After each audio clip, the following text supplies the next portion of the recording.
Selamat malam kepada Mbak Alia. Terima kasih sudah meluangkan waktunya untuk menjadi narasumber saya pada wawancara malam ini. Bisa perkenalkan diri dulu? Terima kasih, namanya saya Lia Farah. Mbak Alia, kalau boleh tahu, Mbak ini lulus tahun berapa ya? Saya sendiri lulus di tahun 2023. Berarti sekitaran 2 tahun yang lalu lah ya. Jurusan atau pendidikan yang Mbak tempuh dulu itu apa? Jurusan saya itu manajemen di kampus Semarang. Kamu udah bekerja atau masih dalam proses mencari pekerjaan? Untuk saat ini, aku sendiri masih dalam proses mencari pekerjaan. Oke, sebelumnya sempat punya pengalaman kerja atau magang mungkin?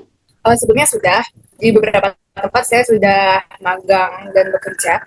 Oke, ini aku ada beberapa pertanyaan lagi. Apa aja yang telah Mbak Alia lakukan dalam usaha mencari pekerjaan sampai saat ini? Aku izin jawab. Jadi sejak aku lulus dari tahun 2023 itu, aku tuh udah coba banyak cara ya buat cari kerja. Aku juga aktif itu kirim lamaran lewat situs-situs lowongan kayak misalkan Jobstreet, LinkedIn sama web karir perusahaan itu. Terus aku juga pernah ikut beberapa job fair dan seminar karir. Selain itu aku juga coba untuk meningkatkan skill aku lewat kursus online kayak belajar Excel dan skill-skill lainnya biar aku juga punya nilai tambah. Terus aku juga sempet magang dan bekerja di maaf beberapa perusahaan uh, itu profit dan juga pernah di lembaga non profit ya. Walaupun itu nggak dibayar tapi setidaknya itu bisa untuk menambah pengalaman.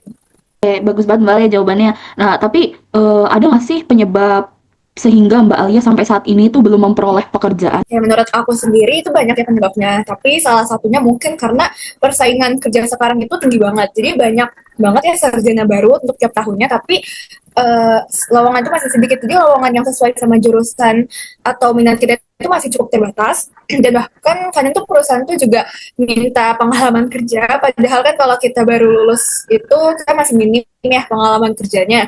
Terus kondisi ekonomi juga masih belum stabil sepenuhnya setelah pandemi dan krisis global. Jadi mungkin dari situ beberapa perusahaan tuh masih menahan rekrutmen.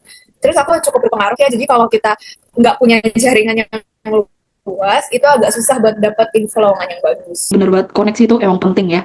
Nah, terus pekerjaan seperti apa yang Mbak Alia cita-citakan atau impikan nih? Untuk saat ini, pekerjaan yang saya impikan ya, yang baru terpikirkan sekarang itu, saya ingin menjadi pegawai swasta yang uh, bisa menunjang karir dan pekerjaannya itu stabil. Oke, Segitu saja. makasih banget Mbak Alia sudah meluangkan waktunya pada malam ini.